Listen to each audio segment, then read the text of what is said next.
Ahí está grabando, listo. Entonces continuemos con este asunto. Entonces estábamos mencionando en este momento, pues de que pues esta ecuación entregaba precisamente la resolución del voltaje RMS del ruido encontrado en ese fenómeno observado. Entonces, habíamos dicho pues, que esto pues, se resolvía con esta pequeña fórmula matemática en la cual pues, se relacionan la constante de Boltzmann, la temperatura, el ancho de banda y la resistencia donde se está observando el ruido. Ya teniendo en cuenta eso, notamos que el voltaje de ruido vale 0.1265 microvoltios. Ahorita miremos sobre otras situaciones, cuáles son otras posibles fuentes de ruido. Pues de hecho, o de qué manera uno puede caracterizarlo. Resulta que cuando uno está caracterizando comportamientos, en este caso, ¿sí? Pues hay unos comportamientos que son relevantes, otros que son irrelevantes, son importantes de considerar, pues podríamos decir que esa gráfica que están viendo ahí todos, de forma puntual, pueden ver en ella que pues la parten prácticamente en dos cosas. De hecho, son lo que uno diría que se puede mencionar como ruido correlacionado y como ruido no correlacionado. El ruido correlacionado, por ejemplo, es la distorsión no lineal, la distorsión armónica, que dentro de la distorsión no lineal encontramos la distorsión de armónicos por el hecho de sumar señales, la distorsión por intermodulación, por el hecho de interferir, en este caso, de una señal con otra, ¿sí? Cuando tienen señales en frecuencias muy cercanas. Y se tiene el ruido no correlacionado, que se caracteriza por ser definido como ruido externo o ruido interno. Aquí es donde está básicamente toda aquella cosa, ¿no? Entonces, por ejemplo, los ruidos internos son el ruido de disparo, el térmico, el tiempo de tránsito a través de un mismo dispositivo. Y el externo, pues tiene interferencia, pulso, todos los ruidos que causa el hombre, ¿cierto? El ruido solar, el ruido cósmico, el ruido atmosférico. Bueno, de hecho, el ruido es obviamente una de esas cosas que a nosotros nos va a importar conocer cómo manejarlo. Teniendo en cuenta esto, pues vamos a revisar cómo vamos a calcular y a determinar el ruido. Entonces nosotros aquí ya nos encontramos algo bien importante, que es la relación o la comparación o la tasación entre lo que es una señal y el ruido. Entonces, esto recrea de forma directa una relación. Eso se llama relación señal a ruido. Entonces, obviamente, esa relación es fundamental en la parte de caracterización de sistemas porque designa simplemente la comparativa entre lo que es potencia de ruido y potencia de señal. Esa potencia de ruido y potencia de señal se puede expresar en dBs. Entonces, ¿cómo vamos a mirar esa parte? Revisémosla acá. Listo, aquí tenemos nosotros, ¿cierto? Un ejemplo en el cual nos dicen que hay un amplificador con una cierta potencia de salida que es de más o menos 10 vatios y una potencia de señal de salida de 10 vatios y una potencia de ruido de salida de 0.01 vatios. Entonces le dicen a uno, determine la relación señal a ruido. Entonces, pues obviamente yo lo que hago es comparar vatios con vatios allí y me da que es 10 sobre 0.01. Eso me da 1000. Si yo la expreso en dBs, como se trata de potencias, entonces esa relación nos va a dar escalada por un 10 en un logaritmo. Entonces, si lo miramos de esa forma, eso nos va a dar, pues obviamente todo ese valor tan grande que nos dio hace un momento, nos va a dar 30 dB en este caso. Entonces, esa es de la manera o forma con la cual eso se calcula. Si estuviéramos hablando de calcular esto con base en voltajes o corrientes, ya no se multiplica por 10, sino por ¿cuánto? Por 20. Porque ahí hay que tener en cuenta un exponente de un valor cuadrático que hay que sacar de ahí, ¿no? En este caso. Bueno, vamos a revisar ahorita el concepto de lo que es la figura de ruido. ¿Qué es la figura de ruido? En este caso, la figura de ruido pues se usa o se utiliza para saber cuán ruidoso es un dispositivo.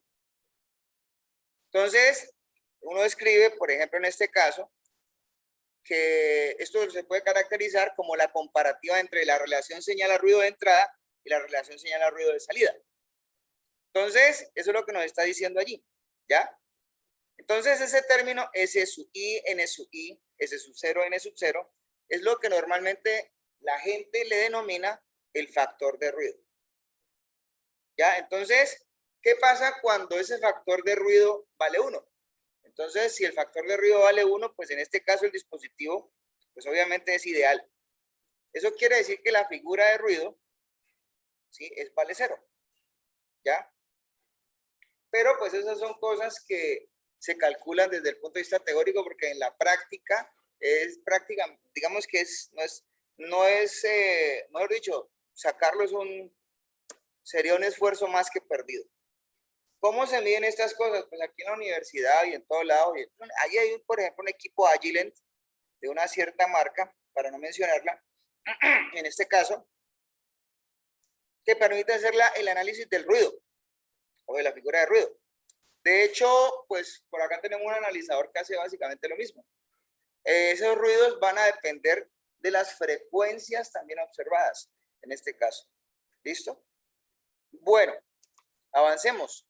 Por aquí hay otro pequeño ejemplo que ya me pone a mí a calcular el ruido, pero obviamente me estoy sacando la figura de ruido y la relación, obviamente, y la NR, la figura de ruido que es la NF y el factor de ruido. Entonces, me dicen a mí acá que el transistor es un transistor amplificador que tiene una potencia de señal a ruido en la entrada de 10 y en la salida de 5. Entonces, pues obviamente en este caso, pues allí es 10 a 5, eso va a ser el factor de ruido que vale 2. Y la cifra de ruido, ¿cuánto va a ser? Pues va a ser 3 dB. Ahora, ¿qué está pasando allí? ¿Quién es capaz de decirme qué sucede? ¿Quién es capaz de relacionarlo? Y le pongo 5 en el primer parcial. Están poniendo cuidado. ¿Puede volver a repetir lo que preguntó, profe? Yo acabo de mencionar en este momento, pues que a un sistema, pues ahí le entra una cierta potencia de señal a ruido. Mejor dicho, estoy comparando, o sea, sí saben para qué estamos haciendo esto, ¿no? Esto sencillamente me dice que cuán ruidoso es el sistema. Entonces, en este caso, pues yo estoy averiguando qué pasa con el sistema realmente. Entonces, ¿qué concluyo yo de allí? A ver, pues esa es la pregunta.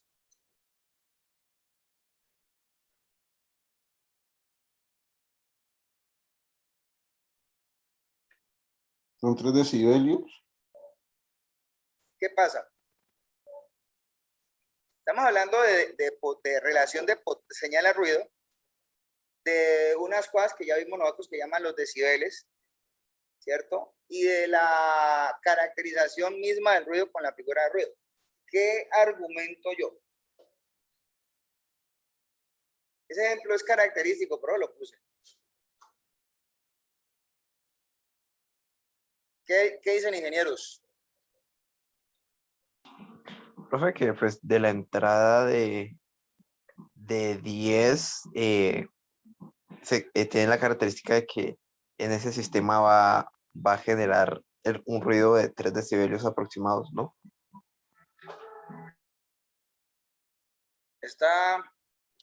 Está esto. ¿No más?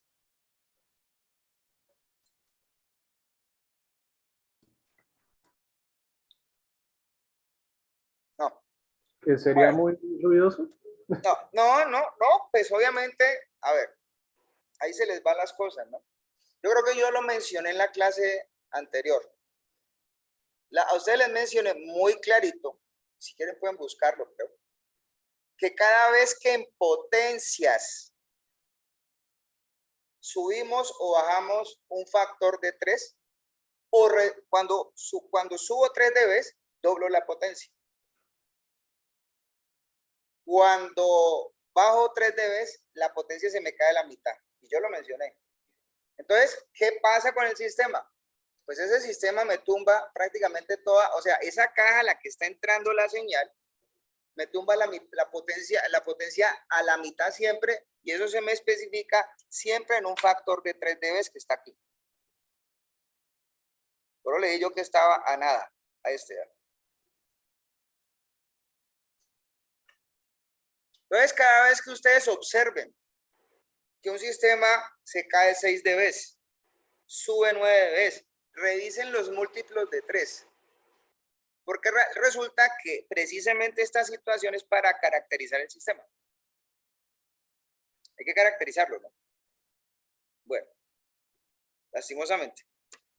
Bueno, entonces hablemos ahorita, en este caso, bueno, este es un ejemplo propuesto, que ustedes allá lo van a resolver. Yo lo dejo en las diapositivas, resuélvanlo. Entonces dicen allí que hay un amplificador no ideal que tiene supuestamente una relación a ruido, señal a ruido en la entrada ya dada en dB. Una relación señal a ruido en la salida en dB. Y en ese caso, pues obviamente, ¿qué hay que hacer? Pues hay que hallar el factor de ruido y la cifra de ruido. Pero para esto, me están entregando a mí la potencia de la señal de entrada, la potencia de ruido en la señal de entrada, la ganancia de potencia, ojo, y el ruido interno. Entonces, en este caso, pues hay que demostrar con base en estos parámetros que están acá. ¿Sí? Lo ideal es que ustedes imaginen el sistema y lo pinten así como está considerándose la situación. Entonces, ¿qué dice esto? Pues obviamente aquí está, de hecho, aquí están los resultados. ¿Ya? Básicamente. Entonces, para que entiendan que, pues obviamente acá, ¿qué tengo yo? Yo tengo que encontrar la relación señal a ruido en la entrada. Pues ahí está directa. La relación señal a ruido en la salida. De acuerdo a eso. Y ya con base en toda esta situación, ya teniendo las dos cosas, pues yo ya puedo calcular la NR y la NF. Que son las que están acá. Bueno, entonces revisemos ahorita, pues sigamos y avancemos en este caso, porque es que pues tenemos mucha tela para cortar. De hecho, pues realizando o revisando un poco más estas cosas, ¿sí?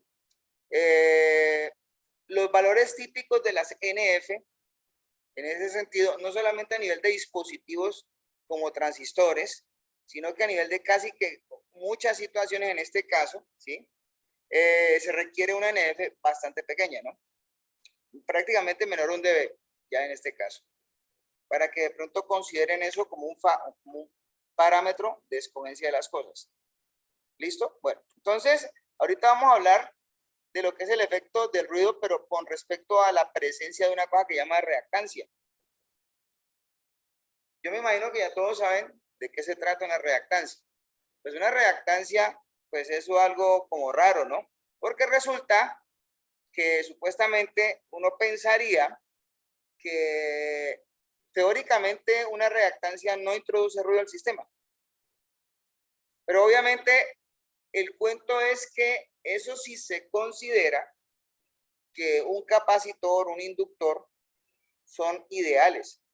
Y que obviamente pues uno modela el capacitor como lo que es, el inductor como lo que es.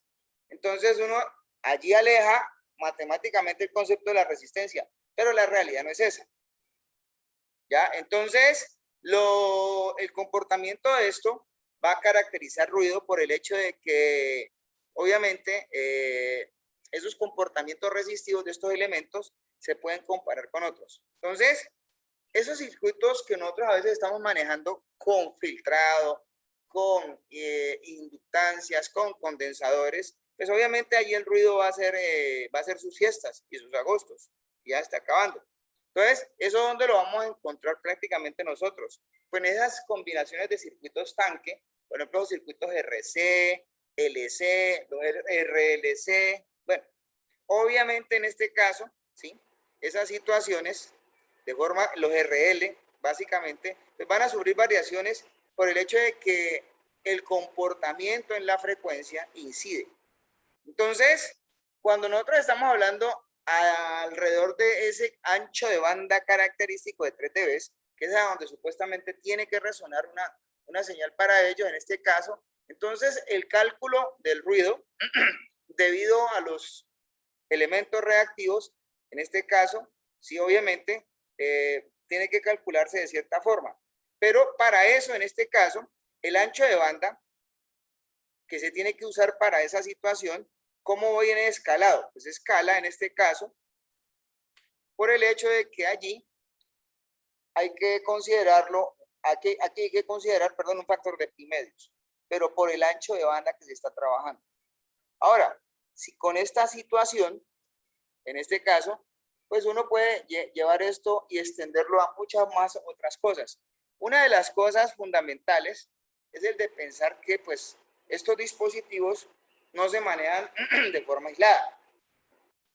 Cuando estamos trabajando sistemas, en este caso, podemos apreciar nosotros que pues los sistemas normalmente vienen dispuestos a etapas. Y obviamente, por ejemplo, pues cuando uno ya habla de 2 etapas, 3 etapas, 5 etapas, entonces allí va a haber un factor de ruido, que en este caso consideraría una cifra de ruido. Entonces, por allá un señor hizo un análisis, en este caso, y consideró una fórmula para acumular los factores de ruido individuales. Ese señor es el señor Friis. Entonces determinó la famosa fórmula de Friis, con la cual uno calcula la totalización del factor de ruido de varios sistemas en cascada. Entonces, ¿cómo se calcula ese asunto? Pues hay aquí, un factor de ruido, perdón, ¿cierto? Donde se considera el factor de ruido de la primera etapa, el factor de ruido de la segunda etapa, más la ganancia de potencia, escalada por la ganancia de potencia de la primera etapa, más, bueno, sucesivamente todo lo que va pasando. Entonces, en cada etapa, pues se va considerando el factor de ruido local por el producto de las ganancias de potencia anteriores, en este caso. Aquí hay un pequeño ejemplo que para que ustedes en este caso lo consideren. Entonces, de hecho, hay que analizarlo un poquito. Por ejemplo, acá dice, hay un amplificador de 3 etapas que tiene un ancho de banda de 3 dB de 200 kHz. El ancho de banda es este valor. Y está determinado por un circuito sintonizador LC en la entrada. O sea, ¿eso qué quiere decir? Que la frecuencia del ancho de banda hay que escalarla por pi medios. Y este señor opera a 22 grados centígrados. Dice que la primera etapa tiene una ganancia de 14 dB y una cifra de ruido de 3 dB. La segunda y tercera etapas son idénticas, con ganancias de 20 dB y cifras de ruido de 8 dB. Entonces, la carga con la cual se está trabajando acá es de 300 ohmios. Y el ruido de entrada es generado por una resistencia de 10 kiloohmios. Entonces, a uno que le piden acá, calcular, en este caso, el voltaje y la potencia de ruido en la entrada y en la salida, asumiendo que hay conceptos de amplificadores ideales. La cifra de ruido de todo el sistema y el voltaje y la potencia existente en la salida. Entonces, ¿cómo se lleva a consideración esto? Pues, esto es una de las cosas que ustedes van a demostrar acá. Entonces, me hacen el favor y me hacen esto de tareita para demostrar. Ya tenemos en este caso como 3 problemitas. Entonces, me calculan la potencia de ruido a la entrada, ¿cierto? El voltaje de ruido a la entrada, la potencia de salida a la entrada y obviamente el voltaje de salida a la entrada. Con base en todo esto, en este caso, pues obviamente se calcula la cifra de ruido total. La cifra de ruido total va a 3.45 dB. O sea que realmente ese sistema, aparte de que está quitándole la mitad de la potencia, en este caso, pues encima de que pasa eso, pues le quita otros 0.45 normalmente. ¿Ya? Bueno. Hasta el momento eso es como lo que llevamos a consideración. Entonces, vamos a revisar otra parte de este tema para el día de hoy. En este caso, no sé si tengan preguntas, pero ahorita mostramos lo que habíamos dicho del video.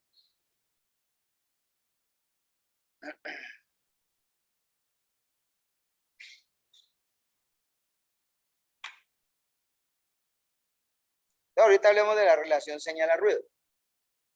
¿Listo? ¿Quieren hacer la pequeña pausa de una vez? O,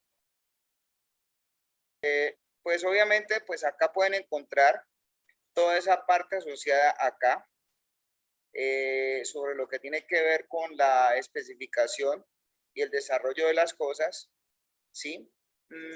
Además de eso, pues me he dado la oportunidad, digamos que, de presentarles a ustedes esto. Pues normalmente yo no lo hago. Estuvo en un salón, había tanta bulla, todos hablando al mismo tiempo e incluso gritando. Pero Y pues usted digamos no que en puede este escuchar. instante queremos considerar para nosotros qué es el ruido. Entonces, por ejemplo, entiéndase que ruido para nosotros en este caso es una perturbación. Lo que su amigo o amiga le decía, había interferencia por culpa de las voces y gritos de otras personas. Eso es ruido. Algo parecido pasa en las telecomunicaciones. En comunicación se denomina ruido a toda señal no deseada que se mezcla con la señal útil que se quiere transmitir. Es el resultado de diversos tipos de perturbaciones que tienden a enmascarar la información cuando se presenta en la banda de frecuencias del espectro de la señal, es decir, dentro de su ancho de banda. Un ejemplo de ruido en las telecomunicaciones es cuando en la radio aparecen interferencias las cuales dificultan la tarea de recepción de la señal deseada. ¿Cuántas veces nos ha pasado que nuestra radio no recibe bien una estación? Si creemos que solo es en recepción de las ondas de radio, nos equivocamos. También el router wifi de tu casa puede verse afectado en su calidad por la interferencia de las ondas de otro wifi del vecino, debido a que el wifi trabaja a 2,4 GHz o incluso a tu emisión. Existen otros ruidos que son fenómenos físicos que afectan a las telecomunicaciones, tales como el ruido térmico, producido por la agitación térmica, donde hay un movimiento rápido y aleatorio de los electrones dentro de un conductor, ruido atmosférico, perturbaciones eléctricas naturales generadas en la atmósfera terrestre. También las luces LED, ya que los drivers de las bombillas LED utilizan una fuente conmutada para adecuar los voltajes a los de los diodos LED. Estos circuitos no tienen ningún tipo de filtro para evitar la emisión de radiofrecuencia, utilizando como antena el propio cable de alimentación. Como vemos, existen varias fuentes de ruido, así que no tenemos otra que analizar el ruido y sus efectos, para elaborar modelos donde se puede reducir la probabilidad de errores causados por el ruido y contrarrestar los errores que inevitablemente ocurrirán. Y por último, aclarar que el ruido se debe a múltiples causas, a los componentes electrónicos, amplificadores, al ruido térmico de los resistores, a las interferencias de señales externas, etc. Es imposible eliminar totalmente el ruido, ya que los componentes electrónicos no son perfectos. Sin embargo, es posible limitar su valor de manera que la calidad de las comunicaciones resulte aceptable. Bueno, digamos que eso fue lo importante de esto, ¿no? En este punto. ¿Ya? Entonces yo me he tomado el atrevimiento también de dejarles a ustedes a todos aquí en el chat del curso de esto, en este caso, este pequeño también video, con el cual, por ejemplo, van a hacer ustedes también y a soportar un poco más lo que es la cifra de ruido y el factor de ruido en este caso y la temperatura de ruido. Esto es de un profesor mexicano, ¿no? Pues o sea, él no tiene diapositivas, él lo que tiene son unas específicas notas y sobre la específica nota pues va a ir explicando lo mismo que yo le he explicado. Es un refuercito en este caso. ¿Listo? Bueno, entonces volvamos acá, en este caso, ¿cierto? Y continuamos ya con otro asunto, ¿cierto? Ya nosotros salimos de esa situación y vamos a hablar de la relación señal-ruido, particularmente. Entonces, digamos que en este punto ya vamos a comenzar a hablar acerca de esas cosas que fundamentalmente, pues en este caso, caracterizan realmente a los sistemas en la parte de comunicaciones. Entonces, la relación señal-ruido, pues es uno de esos indicadores que en este punto consideramos nosotros sirven para determinar pues qué tan calidoso es un sistema en comunicaciones, en este caso. Entonces, digamos que desde ese punto de vista, teniendo en cuenta todas estas cosas, pues la situación es comenzar a revisar cómo busco yo la aplicabilidad de este concepto, porque este concepto a mí me va a servir para realmente decidir y tomar determinaciones en un sistema de comunicaciones. Entonces, una de las cosas y muy explícitas que tenemos dentro de esto en este caso, y eso obviamente lo voy a dejar aquí marcado, es que si la relación señal-ruido es un factor muy grande, quiere decir que el sistema es lo suficientemente robusto como para minimizar las condiciones del ruido. Pero ya cuando en este asunto consideramos que en la misma relación señal-ruido hay particularmente un comportamiento muy cercano a uno, en este caso, entonces uno prácticamente puede decir que ese sistema es tan ruidoso que puede llegar a igualar la presencia de la señal. Entonces, ¿de qué se va a depender? Se va a depender de la electrónica asociada a esto, capaz de recuperar la señal de aquí, de esta relación. Y existiría pues la posibilidad en la cual básicamente pues vamos a encontrar una relación señal a ruido, ¿cierto? Que se caracterizaría por ser menor que 1. Entonces, lamentablemente, pues en este caso, la potencia de ruido definida o medida o presente en ese sistema va a ser menor que la potencia, perdón, la potencia de señal definida en ese sistema va a ser menor que la potencia de ruido. Entonces, ese sistema realmente es ruidoso. Al ser ruidoso, la extracción de esta señal acá básicamente va a ser mucho más difícil que en el caso anterior. Entonces, ¿cuál es el caso ideal o el caso concreto?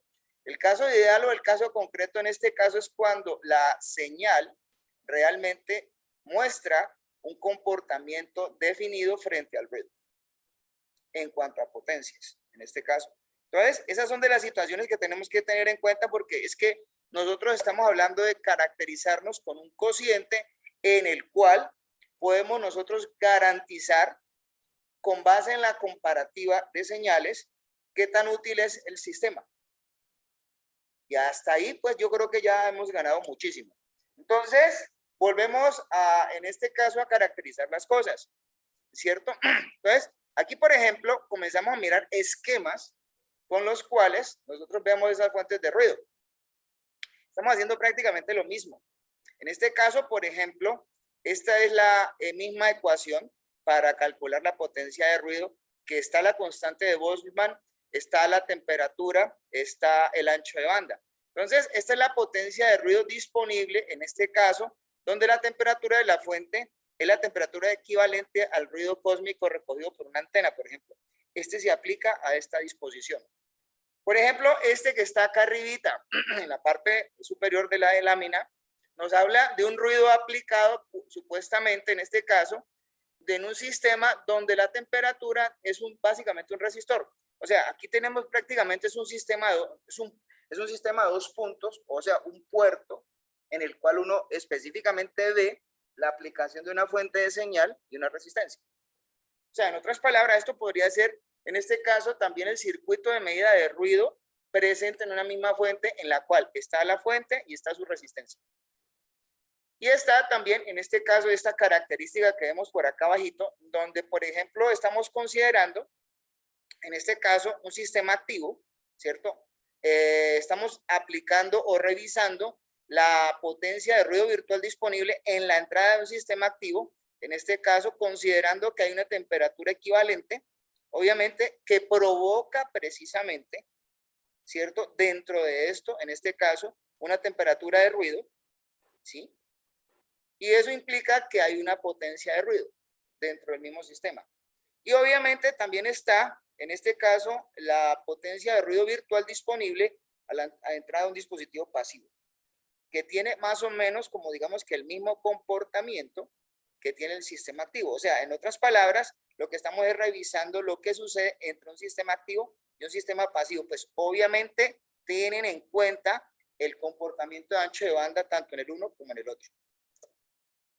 Bueno, el hecho es que si nosotros nos ponemos a revisar un poco más a fondo esta situación, entonces vamos a repetir prácticamente lo que hemos estado diciendo sobre algunas cosas. De hecho, hemos dicho acá que el ruido tiene un comportamiento aditivo, pero gracias a qué clase de cosas, a la forma en donde él se gesta, en este caso. Entonces, por ejemplo, aquí tenemos un sistema en el cual estamos aplicando a la entrada la medición del ruido. Entonces estamos revisando que bajo un mismo concepto de ancho de banda hay una temperatura, en este caso, equivalente del mismo sistema, hay una temperatura del ambiente. Esas dos temperaturas básicamente me van a conformar a mí, en ese sentido, una estructura de un ruido. El ruido básicamente en este caso, que vamos a considerar dentro de esto, a la entrada va a ser el ruido efectivo, ¿cierto? Otra cosa sería la situación del ruido incidente dentro del mismo sistema.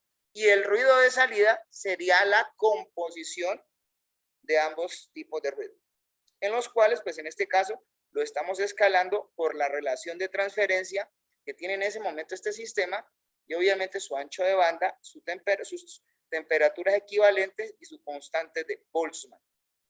Bueno, entonces revisemos acá lo que sería, por ejemplo, el tratamiento de un sistema en cascada, ¿cierto? Entonces, fíjense que aquí tenemos cuántas etapas.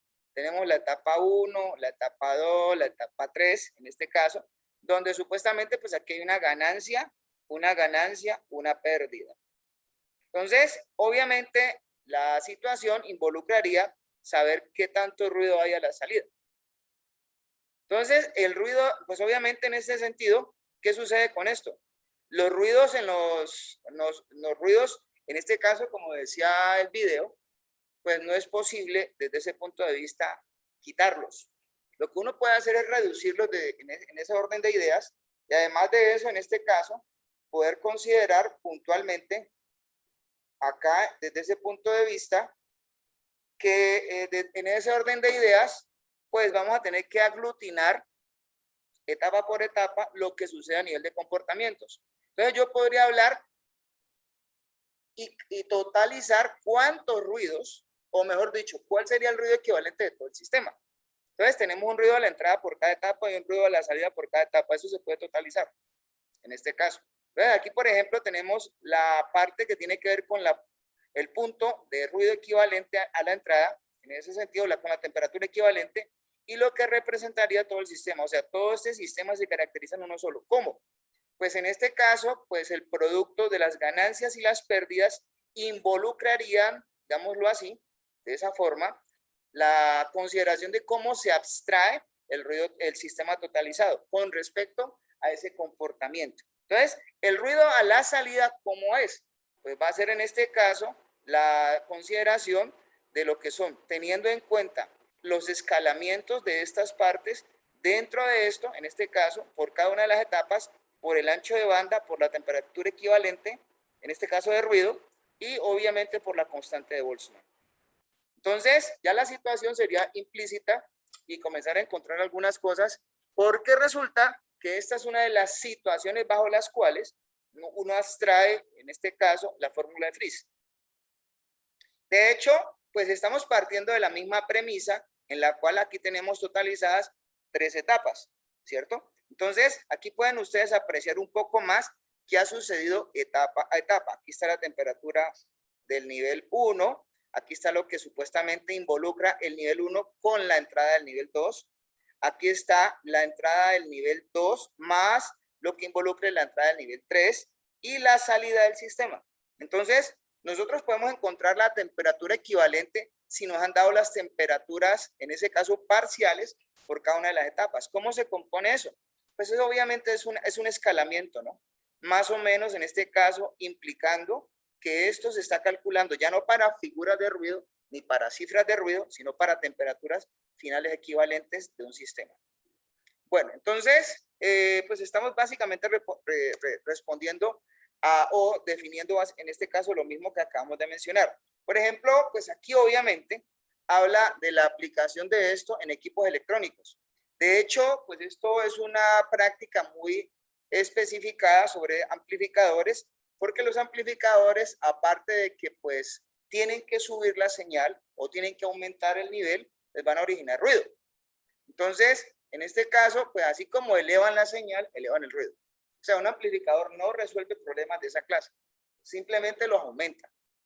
¿Ya? Entonces, el nivel de la señal, básicamente, como lo vamos a referenciar dentro de un punto, obviamente, pues en este caso, si el nivel de la señal es comparable con el del ruido, entonces la calidad de la señal, lo que les acabo de mencionar, pues obviamente si ambos niveles son comparables, pues la señal se involucra comprometida. ¿Por qué? Porque es que el ruido es muy cercano.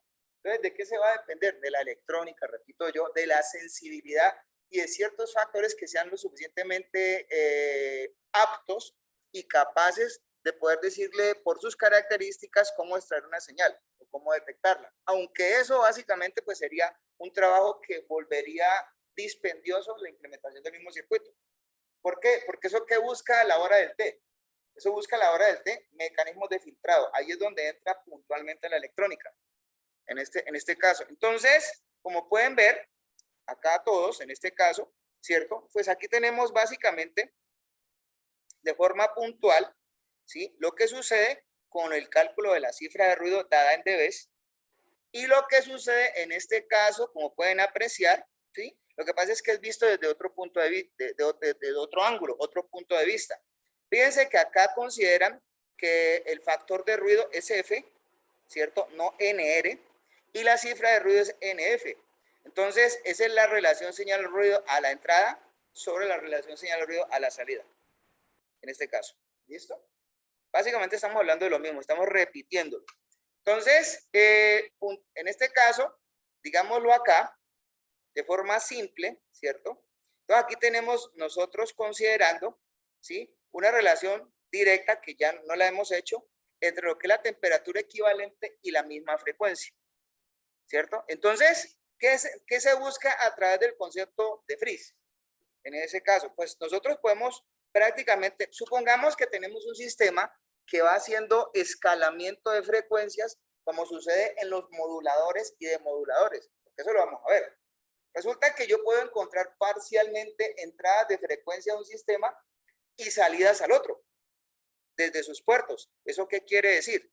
En este caso, pues, eso quiere decir en ese sentido de que si entra una señal por un puerto, sale por el otro. Si yo, por ejemplo, tengo aquí una frecuencia sub 1 y la relación de transferencia intermedia me dice a mí que tengo que hacer algo con esa frecuencia, entonces la frecuencia de salida no es la misma de la entrada. Algo tendrá que pasar.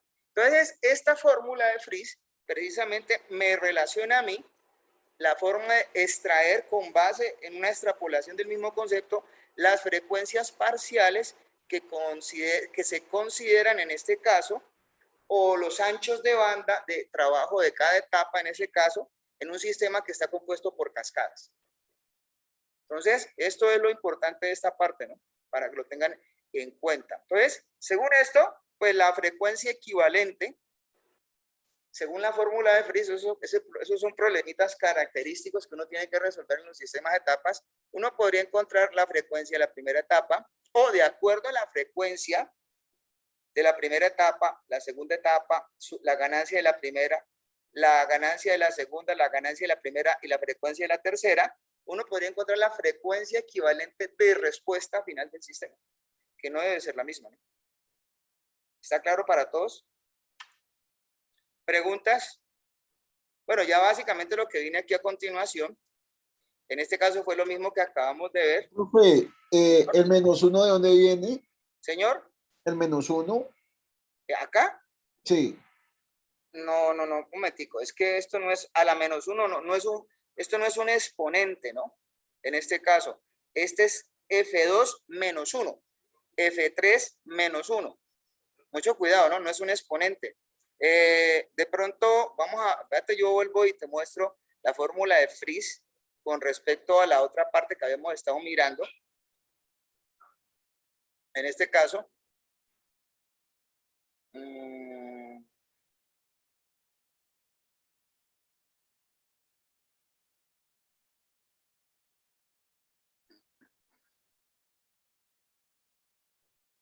¿ya? Lo que pasa es que el -1 es un factor de escalamiento dentro del mismo esquema que estamos trabajando. No es algo, no es un exponente, ¿no? Mucho cuidado. ¿Ya? No se trata de un exponente. Acá está el mismo asunto. Lo que pasa es que, pues obviamente, se me había olvidado considerarlo. O sea, esta es la fórmula de Friis, ¿cierto? Pero esta fórmula de Friis no está calculando, ¿sí? Está calculando cifra de ruido, no figura de ruido. Perdón, factor de ruido. ¿sí? No cifra de ruido. La cifra de ruido es muy diferente, ¿no? En este caso, por acá la hemos considerado, vela acá, ¿cierto? Entonces, perdón, es esta. Es esta que está aquí, que es esta misma, pues que íbamos a tocar dentro de estas diapositivas. O sea, el 1, o sea, esta es la cifra de ruido y el factor de ruido por una etapa. Pero si yo tengo múltiples etapas, en este caso, ¿cierto? Entonces, a mí me tocaría considerar precisamente, ¿sí? Eso es lo que vamos a revisar un poquito, precisamente una estructura de estas. O sea, si lo miramos de esa manera, ¿sí? La estructura de etapas, ¿sí? Debería de tener varios elementos. Estas son los factores de ruido y las cifras de ruido por cada una de ellas. Según lo que vimos hace unos instantes, ¿cierto? Esos sistemas están compuestos de esta manera. Por ejemplo, según lo que nosotros hicimos y que matemáticamente se puede hacer por la fórmula de Friis, estamos considerando precisamente los parámetros que caracterizan a cada sistema. Lo que pasa es que aquí este sistema pues tiene otras cosas. El sistema, ¿qué nos está advirtiendo? Pues es que el sistema tiene una ganancia y una temperatura equivalente de ruido 1. Este, por ejemplo.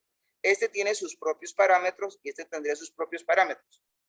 Entonces, si eso es así, entonces nosotros también podemos hacer una correlación, en este caso, para considerar dentro de este tipo de cosas, lo que estamos en este caso determinando de lo que es el comportamiento de la relación entre la temperatura equivalente y F, en este caso. ¿Ya? Entonces, aquí tenemos básicamente esto en función de estos parámetros. Entonces, ¿qué quiere decir esto? O sea, lo que pasa es que esto es una igualación, esto viene de esta demostración precisamente, ¿ya? Esta que estamos viendo acá, y en donde ellos igualan las temperaturas de ruido, ¿cierto? Con, obviamente, el concepto de comportamiento de cada sistema de esos. Por ejemplo, ¿de dónde salió? Sencillamente lo que hicieron fue considerar esta estructura que está aquí, este comportamiento de ruido a la entrada del sistema, lo escalaron por la ganancia del sistema, por el ancho de banda y la frecuencia. ¿Cierto? Ahí esto es lo que tenemos acá. ¿Listo? Entonces, ¿eso qué quiere decir? Obviamente, lo que hemos considerado, lo que hemos llegado a encontrar nosotros acá, pues en este caso, pues llega a la situación en la cual, pues relacionamos prácticamente todo. Esto mismo que tenemos aquí, perdón, que me estaba equivocando, eso mismo que tenemos acá de esa F es el factor de ruido. Que acá, perdón. La cifra de ruido perdón, me estaba confundiendo estos temas. Este es el factor de ruido. Esta es la cifra de ruido. En este asunto acá, ¿cierto? Es básicamente lo mismo. Esta NR para ustedes es esa F. Lo que pasa es que acá hicieron la consideración directa, perdón, en este caso, ¿sí? De el escalamiento entre lo que fueron temperaturas y el factor de ruido. O sea, el factor de ruido de una etapa en función de su temperatura, en este caso, viene escalado básicamente de esta forma. Y de ahí para allá, pues básicamente lo que hicieron fue relacionar muchas etapas. ¿Cuáles son esas muchas etapas? Pues esas muchas etapas son las que tenemos acá. ¿Ya? Entonces, vamos a los ejemplos que de pronto en este caso, de una vez pasamos directamente a eso. Entonces, revisemos aquí esos pequeños ejemplos. ¿Listo? Bueno, entonces, digamos que en este caso, pues, aquí vamos a aplicar la fórmula de Friis, ¿cierto? Me dicen acá, dado el esquema en bloques de la figura, determine la relación señal de ruido a la salida de los amplificadores en dBs, así como la potencia de la señal en milivatios. Entonces, pues, ¿qué características tiene esto? Pues aquí hay una temperatura de entrada, aquí hay un generador de ruido blanco, en este caso, ¿sí?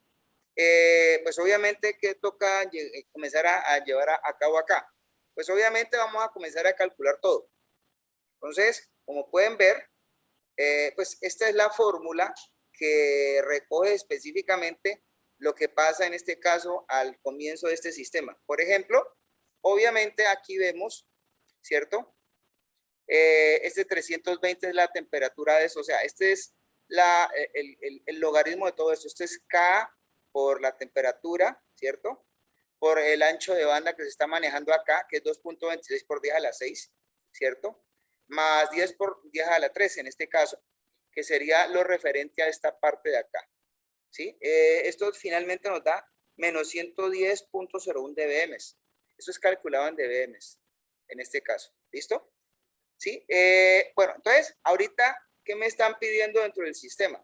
Dentro del sistema, pues me están pidiendo que lo caractericemos de nuevo. Entonces, en este caso, entonces, fíjense que pues los parámetros toca calcularlos acá y acá. Son cuántas, aquí estaría la primera etapa, aquí estaría la segunda etapa. Esta es la parte adaptable de esto. Entonces, lo primero que le dicen acá a este asunto es que halle, en este caso, lo que es la figura, la cifra de ruido.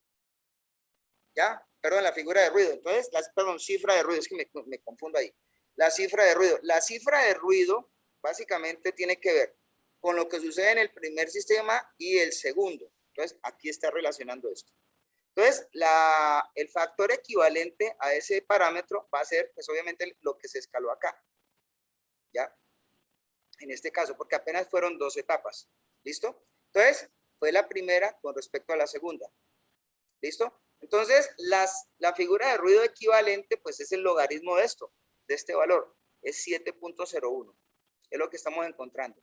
Ahora, pues piden también en ese orden de ideas el ruido final de salida. El ruido final de salida, ¿cómo se calcula? Pues el ruido final de salida se acumula, en este caso, pero el ruido final de salida hay que acumularlo de forma puntual, ¿sí? En los mismos, digámoslo así, en las mismas unidades. Entonces, ¿qué toca hacer? Pues revisar el ruido a la entrada, el ruido en este punto, el ruido a la salida, aquí en este sistema, y el ruido acá. Sí, en este caso sí, porque tenemos en ese sentido, pues, digamos que esa definición. De hecho, ahí está definido. Hay una cifra de ruido para el primer sistema de 7 dB. Y hay una cifra de ruido para el segundo sistema de 3 dB. Entonces, ¿qué pasa ya al final? Entonces, todo esto lo vamos llevando de la mano. Aquí es el ejemplo explicadito, ¿no? En este caso. ¿Ya? Entonces, por ejemplo, piden aquí averiguar cuánto valen las señales. En este caso, miren muy bien cuál de los dos sistemas tiene mejor o peor ganancia. O sea, por ejemplo, yo sé que aquí entran 0 dBm, pero ¿cuántos dBm en este caso estarían acá y estarían acá? Porque es que estamos hablando de dBm. Entonces, mucho cuidado con esta suma que está aquí, ¿no?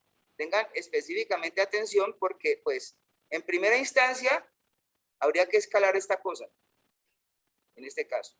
Y luego pasarlo a los mismos dBms para luego, desde estos mismos dBms, extraer la potencia en su respectivo parámetro de vatios, en este caso. ¿Listo?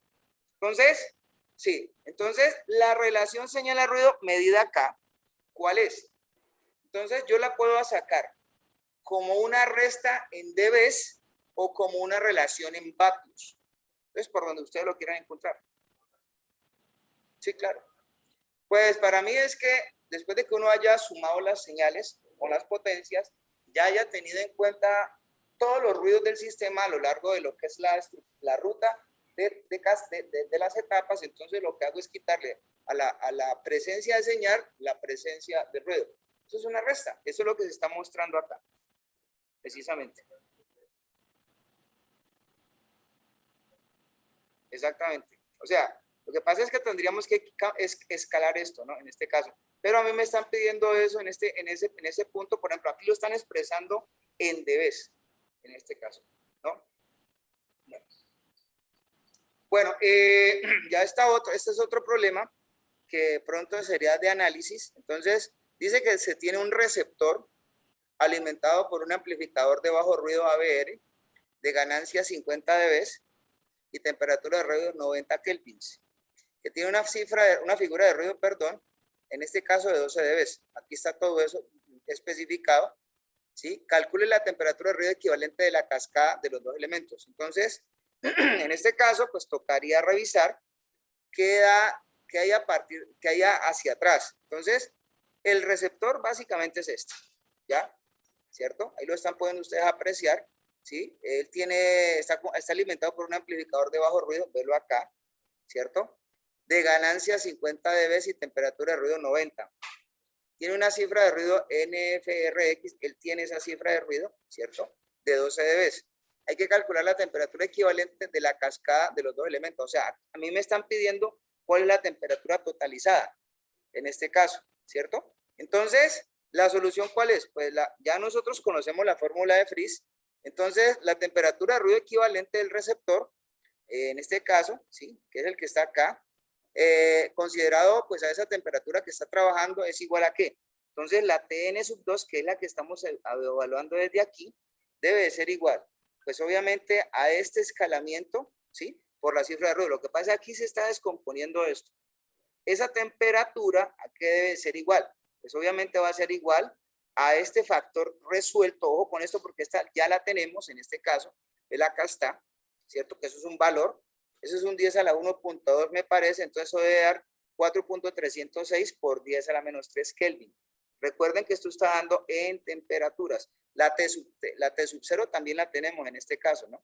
Bueno. Luego le piden a uno la temperatura equivalente. Entonces estamos hablando de la temperatura equivalente de la primera parte más la temperatura equivalente de la segunda parte por la primera ganancia. Entonces la temperatura equivalente es esta. Listo. Entonces prácticamente pues esto es la temperatura equivalente del sistema. ¿Listo? Bueno, ¿tienen alguna pregunta hasta ahí? ¿Ninguna? Bueno, es sencillamente lo que tienen que hacer es replicar esos pequeños ejercicios. Voy a mostrarles ahorita ya otro aspecto fundamental de esta parte de lo que es el manejo de señales. Ahorita sí revisemos qué vamos a hacer con ellos y sobre qué lo vamos a aplicar. Pues hay que hablar sobre lo que es el concepto de transmisión en amplitud modulada. Vamos a comenzar a hablar de AM. Vamos a conocer qué quiere decir realmente AM. AM, FM y PM. Esa es la primera parte de esto. Ahí nos vamos a quedar un buen rato. Yo creo que alcanzamos a ver bastantes temas. Ojalá podamos alcanzar a hacer un laboratorio de antenas, ¿no? En este caso. Y podamos montar allí una cosa de estas. Entonces, pues hablemos de lo que es amplitud modulada. ¿Sí? Revisemos un poco los conceptos. En este caso. Entonces, pues vamos a introducirnos en la idea de lo que es la amplitud modulada, de lo que son los fundamentos, lo que quiere decir el porcentaje de modulación, cómo es el análisis de un sistema en AM, los circuitos que normalmente se usan para generar AM, porque yo creo que ustedes han pasado miles de veces encima de ellos y no se han dado cuenta, y han hecho AM y no se han dado cuenta. Cada rato eso ha pasado, a mí me pasaba, y resulta que yo hacía buenos radios sin darme cuenta. Entonces, eso pasaba. Entonces, yo pues por ahí una vez hice un sistema, una emisora, ¿no? Pues obviamente la cuestión es la cobertura y toda esta cuestión y la potencia que uno le ponga a eso, porque entre otras cosas, las emisoras de AM tienen que tener antenas convencionalmente lejos de lo que son los entornos urbanos por el consumo de potencia. Yo no hice una antena tan potente. Luego introducimos los cambios en el mismo circuito, hicimos una emisora en FM. Pero bueno, eso son cuestiones que uno ensaya, porque pues en este caso, pues la construcción de un modulador, un demodulador, un sistema de AM y FM es bastante complejo. De hecho, hasta saber pegar una soldadura en el chasis de una cosa de esas afecta la impedancia de esos sistemas. Sí, eso ya prácticamente, o sea, hay que saber calcular con la composición de eso, hay que tener las medidas. Y obviamente en ese caso, pues eso involucra experticia. De hecho, eso es lo importante de esto. Bueno, entonces hablemos primero de qué es modulación. Nosotros al comienzo habíamos mencionado la palabra modulación. Ahora, de forma puntual, estamos hablando en ese sentido de las consideraciones con las cuales pues tenemos de forma específica cómo montar una señal dentro de otra, o cómo mezclarlas, o cómo hacer para que lo que sucede de una señal se refleje en la otra. Entonces, todas esas situaciones pues digamos que nos van a permitir a nosotros pensar en el concepto de la modulación. Porque pues como por modulación se tiene que es introducir una señal inteligente formadora, que normalmente es de más baja frecuencia, dentro de una señal portadora que normalmente es de alta frecuencia. O sea, puede decirse en este caso que los efectos que llevan a cabo o que consideran las señales de información deben de reflejarse de acuerdo al parámetro comportamental que se esté controlando en ese momento de la señal en la portadora. Porque puede ser AM, FM o PM. Cualquiera de las tres. En este momento estamos hablando de AM. Cuando queramos nosotros referirnos ya a esto por el manejo de frecuencias, pues nosotros estamos hablando convencionalmente de que pues estas portadoras son referidas en radiofrecuencia, en el concepto de lo que es ERF. Entonces, pensemos como primera medida en que cómo se tiene que hacer esto. Entonces, la combinación lineal de dos ondas, en este caso asumamos que son senoidales, sencillamente de diferentes frecuencias, considerando pues la relación que acabamos de mencionar, que una debe de ser más pequeña que la otra en frecuencia, en este caso, ¿cierto? Entonces, digamos que podríamos determinar con esto de que pues si la sumamos algebraicamente, posiblemente suceda algo como lo que les estoy mostrando acá, ¿cierto? Entonces, aquí tenemos el esquema con el cual esto se puede hacer fácilmente en un simulador de cualquier cosa de estas de circuito. Eso es fácil. Ustedes suman dos señales. Una señal de información que, por ejemplo, puede ser 1 kilohertz, 3 kilohertz, y una portadora que puede ser 100 kilohertz, 500K, bueno, lo que consideren ustedes. Si la suman, técnicamente hablando, entonces el probable resultado a la salida sería más o menos una señal que muestre ese comportamiento. ¿Sí? Entonces, ¿qué podemos decir acerca de eso? Pues que esa señal resultante no es apta para una transmisión, porque es una suma lineal. Entonces, si nosotros quisiéramos transmitir, entonces, ¿qué pasaría? Pues lo que sucedería en este caso es que no podríamos propagar eficientemente la señal de baja frecuencia como onda de radio. Ahí tendríamos un pequeño problema. ¿Ya? Entonces, ¿cuál es el método para trabajar este tipo de cosas y resolverlo? Entonces, normalmente, la forma que se usa para combinar un par de señales, y esto que le quede pues para la posteridad a todo mundo, es que pues yo cojo una señal inteligente y la combino con una señal portadora, pero determinando de que la forma en que use para mezclarlas tiene que usar un dispositivo o me soporta en un dispositivo con un comportamiento no lineal, ¿ya? Entonces, ¿eso qué quiere decir? Porque, pues, de hecho, pues, ya se había demostrado, nosotros lo hicimos hace bastante rato, y esas determinaciones que buscan la combinación de esas señales, en este caso con ese dispositivo no lineal, supuestamente involucran que uno capte, o perdón, que obtenga a la salida de esto como resultado un nivel de ese, por ejemplo, o sea, una componente numérica desde ese punto de vista pura, ¿cierto? Que hace que la señal se eleve, componentes, por ejemplo, de cada una de las dos frecuencias originales, componentes, por ejemplo, debido, por ejemplo, a la semisuma y a la semirresta de ambas frecuencias. O sea, yo puedo considerar, si estoy haciendo en ese caso las dos cosas, yo puedo decir que es una F sub 2 más una F sub 1 o una F sub 2 menos una F sub 1, en este caso. Y obviamente armónicos resultantes de esa operación.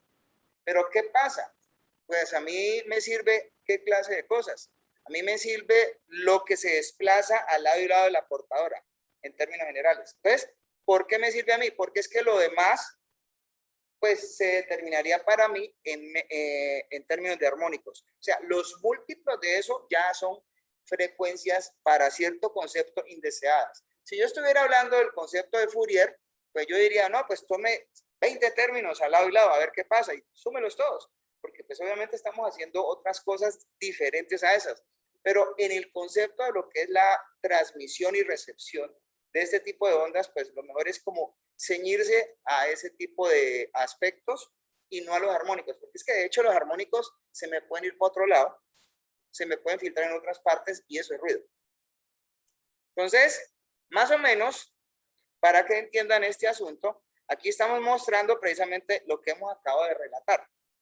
En este caso, esta sería la señal inteligente y esta es la portadora. Ellas están desplazadas en frecuencia. Yo estoy hablando del concepto en el dominio de la frecuencia. Cuando por un dispositivo que tiene una curva de transferencia más o menos así, que tiene un comportamiento no lineal, esto me tiene que producir qué clase de cosas. Listo. Entonces, por aquí está la portadora, ¿cierto? Y al lado y lado de la portadora yo tengo que tener la resta de esas frecuencias y la suma de esas frecuencias. O sea, a la izquierda de la portadora, pues ¿qué tengo yo? La resta de esas frecuencias. Puedo tener la portadora menos la señal de información. Y a la derecha de la portadora, pues tengo la portadora más la señal de información. Esas son las que realmente a mí me importan. Lo que venga de ahí para allá o hacia la izquierda, más hacia la izquierda o más hacia la derecha son armónicos. Y es ruido. Y se caracteriza como ruido. Entonces, miremos qué es lo que nos resulta de ese concepto. Pues, combinación lineal no sirve. Combinación no lineal sí sirve. Entonces, en este caso, estos son los resultados.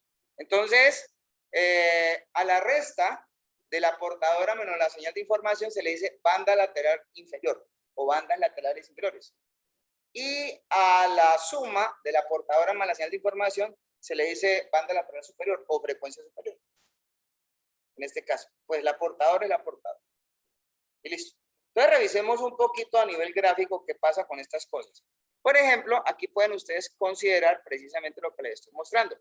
De hecho, en este caso, estas son las señales de referencia a la misma frecuencia y podemos ver que en cada caso la portadora asume la forma de la señal de información. Esta es la señal de información en el caso 1, caso 2 y caso 3. ¿Por qué se dice que eso está pasando? Porque es que aquí hay una cosa que se llama envolvente, que vamos a mirar más tarde, que sigue la forma de onda de la señal de información en la portadora. O sea, el resultado de combinación, en este caso, está produciéndome precisamente esto. Tanto para este caso, como para este caso, como para este caso. Entonces, mirando ya esta situación de forma puntual y con base en lo que hemos estado mirando en este punto, ¿cierto? Entonces hemos encontrado que, pues, hablar de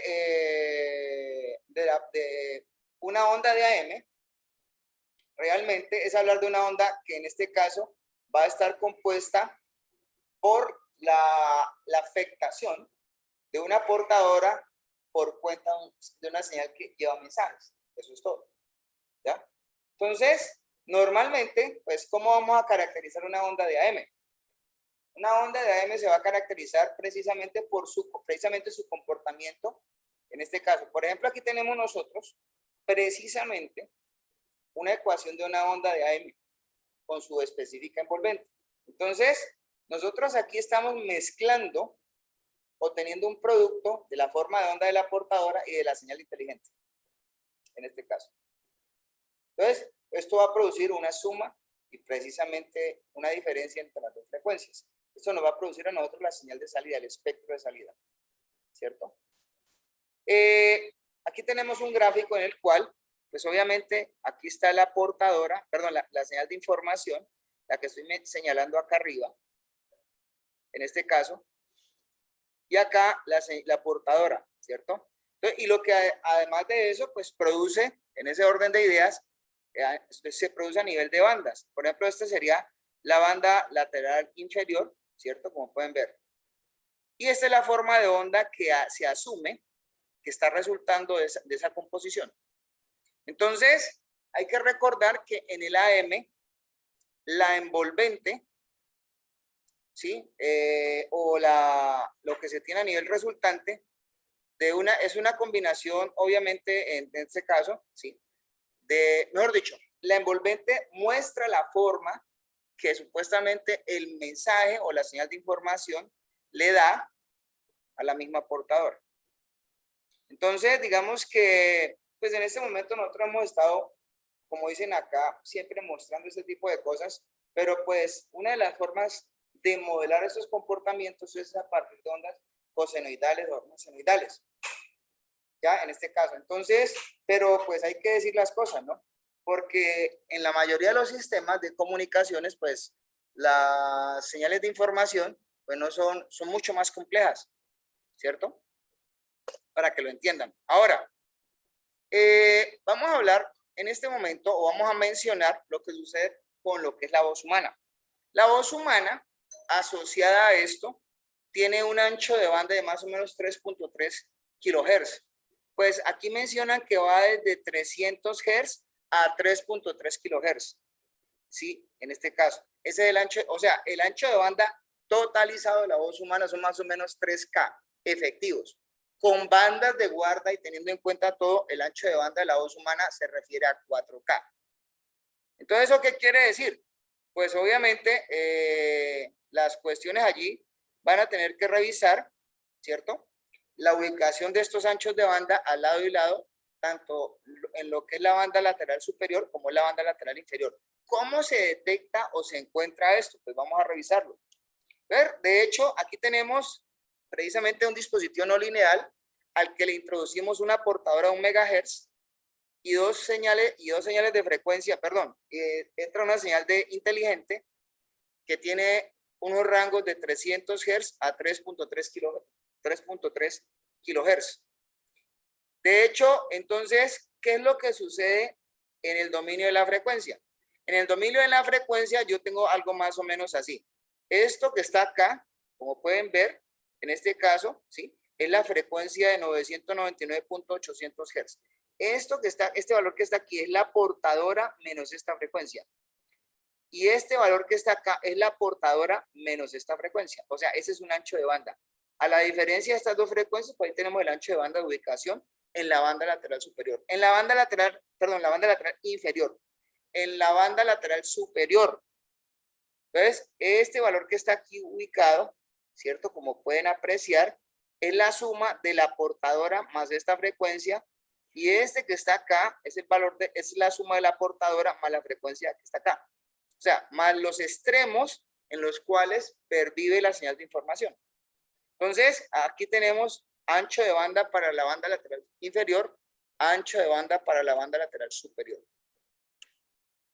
Bueno, aquí hay un pequeño ejemplo sencillo. Dice, tenemos una portadora de 1.4 MHz que se modula por una señal musical que tiene unas componentes de frecuencia que van desde 20 Hz a los 10 kHz. Eso es más o menos como lo que barre un ecualizador. En este caso, no sé si conocen los ecualizadores de audio, más o menos. Pues los ecualizadores de audio finos o de bastantes llaves, más o menos hacen barridos desde 20 Hz hasta 20 kHz. Porque es básicamente donde supuestamente, pues creo que uno puede controlar todo este tipo de cosas. Y de hecho, pues la gente que trabaja en audio tiene que saber esto. Manejar esas llaves, esos filtros, es todo un arte. Para eso, ¿qué se necesita? Conocer de frecuencias y de oído, porque cualquiera no lo hace. O sea, manejar un ecualizador, ajustar una canción para que sea porque usted puede coger una canción y la ecualiza mal y la vuelve nada. Señor. Perdón, es que no te escuché.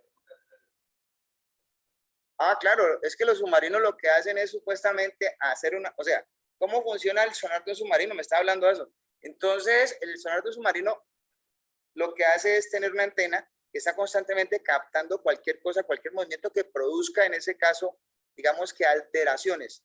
Todo lo que se mueva, sencillamente es rastreable. Por eso, cualquier cosa que sucede en el agua es directamente captada. Por esas personas lo que hacen es identificar, de acuerdo a la naturaleza de los sonidos, qué está sucediendo. Pero, pues, eso es un militar escuchando sonidos.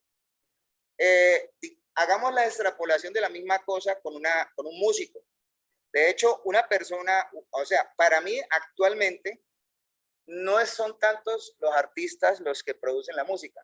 Para mí los mejores son los productores que saben sentarse en una consola y saben coger la voz de esa gente que no canta nada y la ubican en una canción.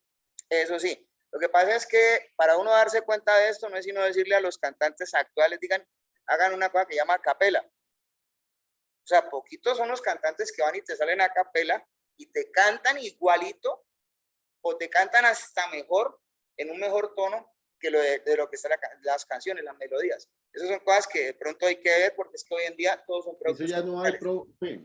Señor, De eso ya no hay. ¿cantantes? No, los cantantes están acabando. Sí. Por eso yo a veces me agrada mucho hablar de la música, pero cuando es producida de esa manera. De la otra, no.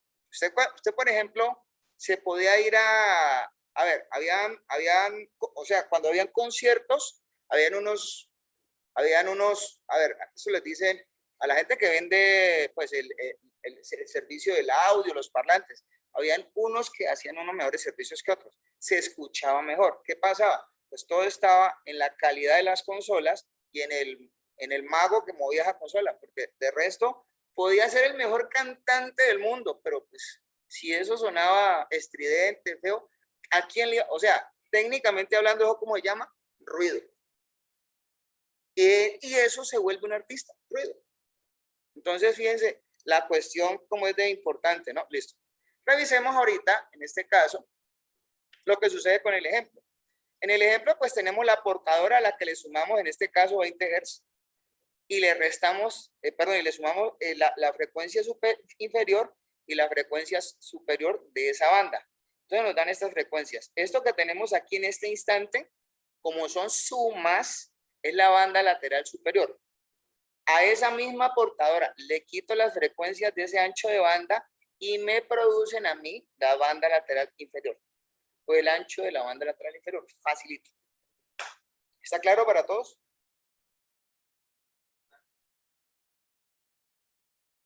Bueno, sigamos. Entonces, aquí está el ejemplito, ¿no? Sacado prácticamente, pues, especificando lo que era banda lateral inferior, banda lateral superior. Perdón, banda lateral inferior, frecuencia baja, banda lateral inferior, frecuencia alta. Banda lateral superior, frecuencia baja, banda lateral superior, frecuencia alta. Bueno, señor.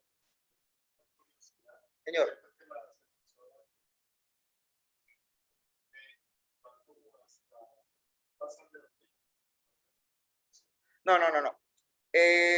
Comercialmente hablando, si nosotros creo que vamos a revisar el ancho de banda del FM comercial, más o menos está como entre 87 MHz y 106 MHz. O sea, el ancho de banda, si vas a revisar un poquito, si vas a revisar en términos de ancho de banda, FM tiene mucho más ancho de banda que el mismo AM. Se lo lleva, pues, o sea, si ustedes revisan un poco, miren, es que nada más miren el contexto en el que estamos midiendo.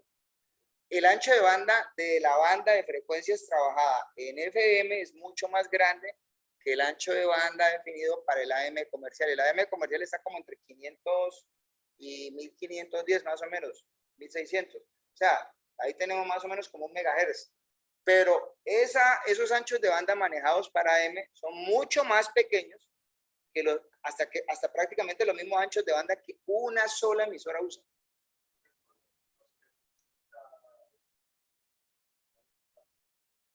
Bueno, o sea, ¿qué pasa en AM? En AM lo que sucede, ¿qué sucede en el AM? Les voy a contar a todos. El AM, lo que sucede es una cosa que se llama factor de calidad. ¿Por qué? Porque es que, ¿quién vigila eso? Primero que todo. Aquí sí hay una superintendencia de esas cosas que revisa que si usted le dijeron, usted tiene una emisora en 980 kilohertz, ¿cierto? Y usted no se puede pasar de ahí. Y usted tiene, por ejemplo, que aparece en 980, en 1000 y pico, y así sucesivamente de ahí para abajo. Entonces, ¿cuántas emisoras tiene? Si usted está pagando por una frecuencia y un ancho de banda al lado y lado. Entonces, ese tipo de cosas son sancionables. Entonces, ese tipo de situaciones no solamente le pasa a la M, el FM también, porque yo he visto que hay gente que, por ejemplo, produce FM en una frecuencia y se saltan a otras frecuencias. Normalmente esos son problemas en los transmisores. Ahora, el concepto de esto es que ellos producen en estudio unas cosas, se enlazan con lo que son sus repetidores y de esos repetidores es que emiten a esas determinadas potencias hacia la zona de cobertura en la que ellos se enfocan, porque es que realmente eso es territorial. De hecho, no es, o sea, es complicado a veces uno captar por los desvanecimientos las señales de FM, por ejemplo, de Cali. Por ejemplo, una señal de FM de Cali no llega, por ejemplo, hasta el norte del valle. No llega, o sea, difícilmente, por ejemplo, en Popayán ya no está. Esas son básicamente las cosas. De pronto, lastimosamente, de pronto puede suceder de forma muy diferente con el sistema AM, en ese sentido. O sea, ya comenzamos a ver son la naturaleza y las características que pueden afectar una señal de estas. Pero en anchos de banda, pues obviamente la ubicación del FM es más amplia. ¿Perdón? Bueno, pensemos en algo. Si usted le pone unos audífonos a una vaca, a un perro sí lo afecta. Pero hay animales, o sea, va a depender de la naturaleza del animal, porque es que resulta que los animales en la naturaleza, lastimosamente, pues ellos están caracterizados para lo que son. Por ejemplo, el perro escucha y el perro capta y huele, en ese sentido. Entonces, ¿qué tiene el perro? Tiene un oído muy fino y un olfato muy agudo, bueno, o al revés, ¿no? Un olfato muy fino y un oído muy agudo. Bueno, la misma cosa, pero me entendieron. El hecho es que uno, por ejemplo, el perro puede escuchar y captar cosas que uno no escucha, ¿cierto? Porque es que las frecuencias a las que el oído humano está hecha no son las mismas que las del perro. Pero, pues, si yo le pongo, por ejemplo, unos audífonos a una vaca y la pongo a escuchar música todo el día, pues, no, o sea, en este caso, o sea, ya la situación es, o me pongo a parar los emovientes o este tipo de cosas al lado de sitios donde yo tenga, por ejemplo, un radio de transistor, pues a ellos no les va a pasar nada. A ellos sí les va a pasar, o nos van a pasar también a nosotros también, cuando estemos muy cerca, pero de las partes donde efectivamente está la antena que transmite en ese caso el proceso del broadcasting, tanto para AM como para FM. O sea, las antenas, o sea, venga, les explico algo. Por ejemplo, ustedes acá notan que las emisoras están en cualquier casa, por ahí, en cualquier edificio, no pasa nada. Pero ellas se enganchan con una antena diferente a un cerro. Allá está el transmisor. Es el que transmite. Si, por ejemplo, usted le quita la energía al transmisor, pues no tiene emisora. Si usted corta la energía donde donde se hace la emisión, tampoco tiene emisora. Entonces, son sistemas que normalmente entre lo que es estudio y transmisores tienen que tener sistemas de referencia, sistemas de backup para poder mantener el evento y el proceso. En este caso. Y eso que está entre ellos dos se llama radioenlace. Sí, exacto. Y pare de contar. Aquí, pues, si nos alcanza el tiempo, nosotros vamos a definir esa parte. ¿Listo? Bueno, hablemos de otros conceptos asociados, en este caso, al AM, que es el AM de doble banda lateral con full portadora. ¿De qué se trata esto? Pues de AM hay varios tipos de modulación, en este caso, y obviamente, pues, digamos que este es uno de los tipos de modulación donde se maneja toda la potencia de la portadora y toda la potencia de las bandas laterales. Normalmente a la gente le dice a el AM convencional, pero vamos a entender qué pasa con esto a nivel de manejo de potencias. Resulta y acontece, ¿cierto? Que aquí está la portadora transmitida completamente, la banda lateral inferior y la banda lateral superior. O sea, el sistema tiene que tener la suficiente potencia para transmitir todo. O sea, tanto desde este punto a este punto, como lo que define la portadora más la banda lateral superior.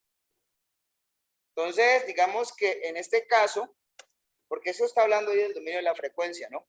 En este caso, pues digamos que podríamos considerar nosotros una especie como de escalamiento, ¿cierto?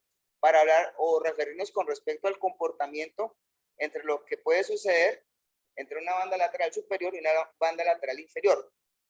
Por ejemplo, acá dicen que el ancho de banda de de una onda de doble banda, de full portadora, de doble banda AM, de doble banda lateral, full portadora de AM, ¿cierto? Es tenido en cuenta como la diferencia, ¿cierto? Entre lo que es la frecuencia máxima del lado superior y la mínima del lado inferior.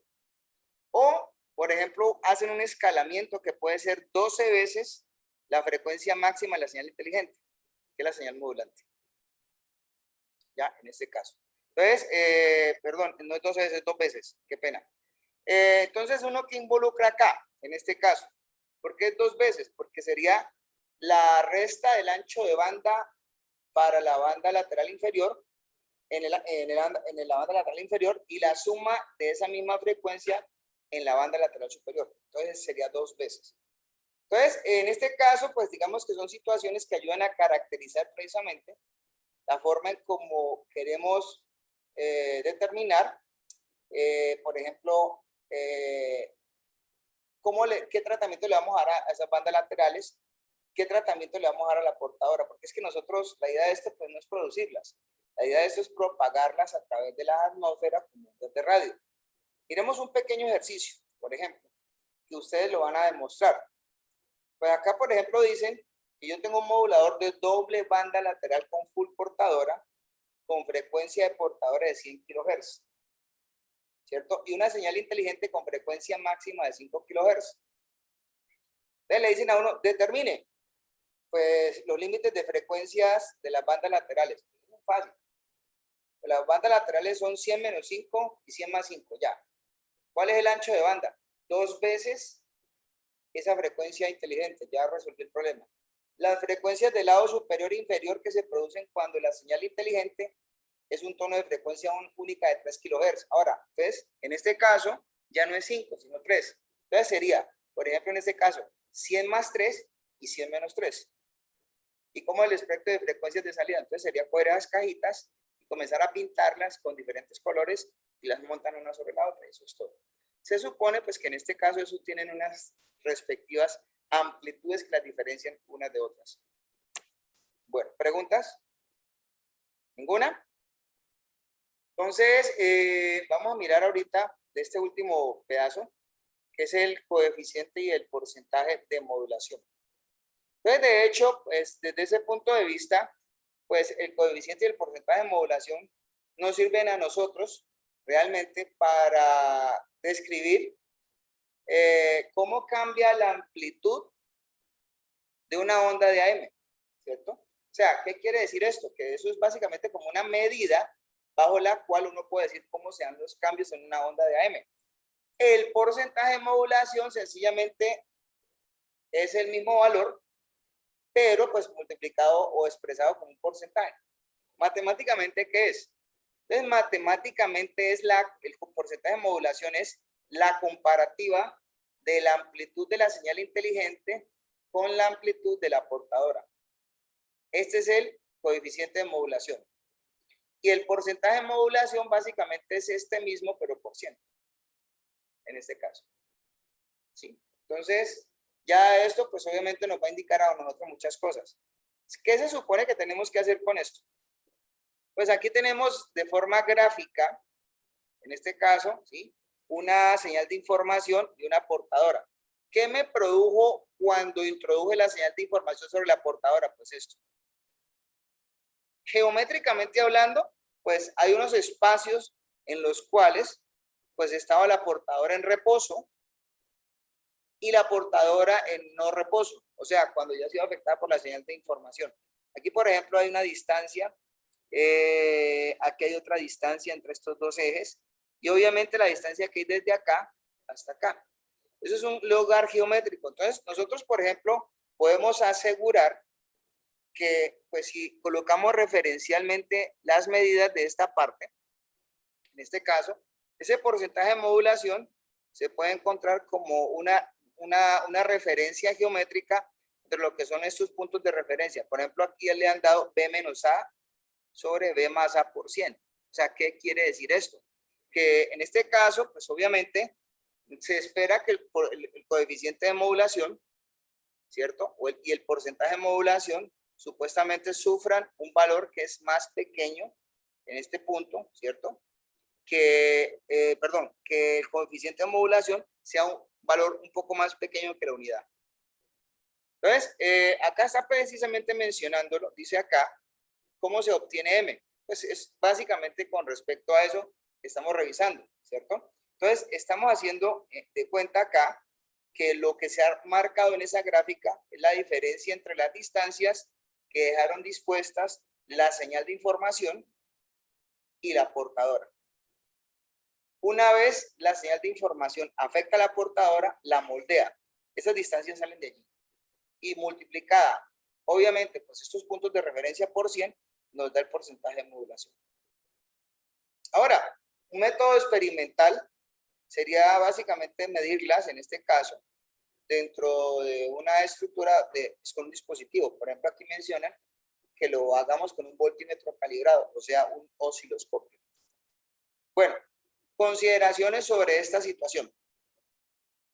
Si se toma en cuenta que la señal moduladora es una onda senoidal pura, de un solo parámetro de frecuencia, o sea, es un piloto de frecuencia, y obviamente estamos hablando de un proceso de modulación simétrico, o sea, quiere decir que tenemos diferencias positivas y negativas de amplitud del envolvente, pero de forma igual. Entonces, vamos a sacar de acá que la señal de información, en este caso, ¿sí?, es una diferencia de voltajes sobre 2. O sea, el voltaje de la señal de información es esto, y el voltaje de la portadora es esto. Entonces, pues, ¿qué nos está diciendo esta situación? Teniendo en cuenta la relación de ambas, nosotros podemos resolver aquí para encontrar qué clase de cosas, cuánto es B máximo y cuánto es B mínimo. El B máximo es cuando tenemos nosotros el estímulo del valor de la portadora más el valor de la señal de información. Y el B mínimo es, obviamente, el valor de la portadora menos el valor de la señal de información. Entonces, ¿esto para qué nos sirve a nosotros? Pues obviamente en este caso, pues para tener caracterizado las bandas laterales superiores e inferiores. Por ejemplo, ya mirando esa parte para ir considerando, cerrar un poco esto, aquí tenemos en ese sentido, pues la definición de lo que son la banda lateral. Esta es la banda lateral superior, el voltaje, que debe ser igual al voltaje de la banda lateral inferior, que debe ser igual a ¿qué? A la mitad de la señal, del voltaje de la señal inteligente. Entonces, en este caso, ¿cómo queda? Es un medio de este. O sea, es un cuarto del B máximo versus el B mínimo. Ya, bueno, pues consideremos que en este caso, ¿sí?, vamos particularmente pausando.